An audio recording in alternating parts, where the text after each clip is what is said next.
Madame la Présidente, je vous remercie de me donner la parole au nom du Rwanda pour m'exprimer sur ce dossier important pour notre sous-région. Je remercie les intervenants et membres du Conseil de sécurité pour leurs interventions. Madame la Présidente, pour le Rwanda, une relation forte avec la RDC est importante. Suite à l'élection du président Tshisekedi en janvier 2019, le Rwanda a pris différentes initiatives pour insuffler un nouvel élan en relations bilatérales qui s'était détérioré sous l'administration précédente. Dans ce contexte, un certain nombre d'accords bilatéraux et de protocoles d'accords ont été signés, ce qui a conduit à un commerce transfrontalier florissant entre nos deux pays et à des liens croissants entre nos peuples. Il est regrettable que ces efforts soient aujourd'hui mis en danger. Madame la Présidente, le Rwanda est très vivement préoccupé par l'évolution de la situation sécuritaire à l'est de la RDC. Cette situation représente une menace grave pour la paix et la sécurité de la région et a également des conséquences directes pour le Rwanda. Plus précisément, le 23 mai, la FARDC, avec des FDLR dans leur rang, ont lancé des tirs vers le territoire du Rwanda dans le district de Musanze et de Burera. Cette attaque a conduit à plusieurs blessures graves et à un endommagement de propriété. C'est la deuxième attaque de cette année suite à la première du 19 mars 2022. Soyons clairs, ces bombardements ne venaient pas des deux côtés, mais uniquement du côté congolais. Le Rwanda n'a jamais riposté. Ces incidents ont depuis été confirmés par le mécanisme élargi conjoint de vérification de la CRGL. En outre, 2 soldats de la force de défense rwandaise qui patrouillaient le long de la frontière ont été enlevés par des éléments du FDLR et sont désormais détenus par les autorités de RDC. Nous avons demandé leur protection et libération immédiate. Malgré ces provocations, aucune reconnaissance ou explication n'a été fournie par les FARDC ou les autorités de RDC. Nous nous demandons donc ce que le Rwanda est censé faire lorsque se produira la prochaine provocation. Madame la Présidente, j'aimerais parler de la question du M23. Le Rwanda s'inquiète de la résurgence des hostilités entre le M23 et la FARDC. Nous appelons à une désescalade et exhortons les parties à respecter les résolutions du deuxième conclave des chefs d'État sur la RDC tenu le 21 avril 2022. Le Rwanda rejette des allégations selon lesquelles les membres du M23 seraient rwandais. Il s'agit de ressortissants congolais et par conséquent, ces problèmes doivent être résolus en interne par la RDC.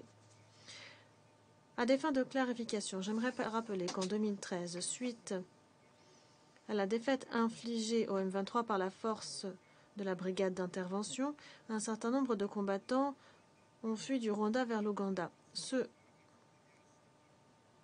qui sont entrés au Rwanda ont été désarmés et transférés loin de la frontière de RDC, où ils se trouvent toujours, selon les dispositifs du mécanisme régional de l'époque. Nous avons également fait des efforts pour faciliter des contacts entre ces anciens combattants M23 congolais et leur gouvernement, ce qui a abouti à un accord et une feuille de route de rapatriement en 2019. Dans le cadre de ce processus, les armes et équipements que le gouvernement du Rwanda a saisis au moins de ce groupe ont été transférés au gouvernement de RDC. Mais la RDC a fait preuve d'une absence d'intérêt dans l'application de la feuille de route de rapatriement. Je remonte encore plus loin. Il y a plus de 9 ans qu'a été signé à Addis Abeba le cadre de coopération pour la paix, la sécurité et la coopération pour la RDC et la région. Cet accord a suscité beaucoup d'espoir. On pensait pouvoir faire disparaître les groupes armés. Il y en a plus d'une centaine qui commettent régulièrement des massacres dans tout l'est de la RDC, des massacres commis dans le silence et dans l'indifférence. Le processus de Nairobi plus récent, placé sous les auspices du président Kenyatta et Tshisekedi, a renouveler les espoirs de stabilité dans notre région à travers le cadre de la communauté est-africaine élargie. Cependant, ce que nous constatons aujourd'hui, c'est un retour à une situation peu reluisante. Les conséquences sont payées par les civils.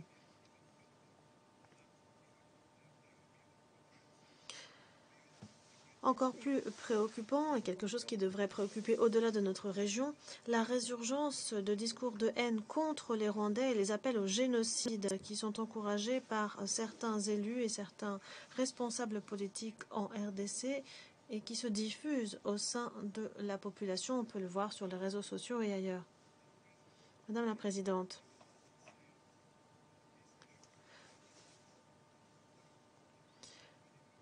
quelque chose d'aussi grave ne devrait jamais être passé sous silence par ce Conseil et la communauté internationale, étant donné ce qui s'est passé au Rwanda en 1994.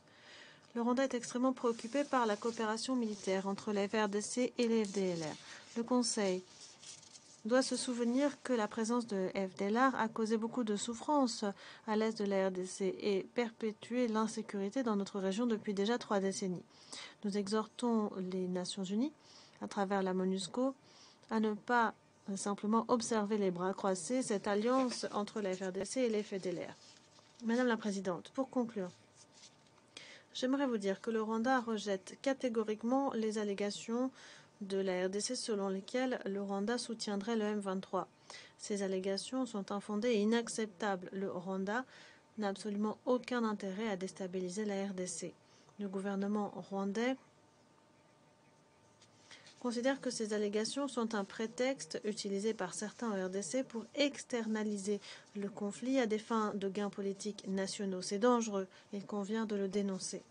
Le gouvernement du Rwanda a les moyens de défendre les Rwandais, l'intégrité territoriale du Rwanda et notre souveraineté conformément au droit international. Nous appelons le gouvernement de la RDC à faire cesser la diffusion de discours et des messages de haine qui incitent à la violence génocidaire. Le Rwanda reste mobilisé dans le cadre des efforts bilatéraux, régionaux et internationaux de stabilisation de la région à travers les initiatives régionales établies, parmi lesquelles le mécanisme conjoint de vérification élargie de la CIRGL et le processus de Nairobi placé sous les auspices de la communauté est-africaine, ainsi qu'à travers la collaboration multilatérale pour la sécurité, la stabilité et le développement de la région des Grands Lacs sur le long terme. Je vous remercie de votre attention. Je remercie le représentant du Rwanda pour son intervention. Je donne maintenant la parole à l'Ouganda. Merci, Madame la Présidente. Merci de me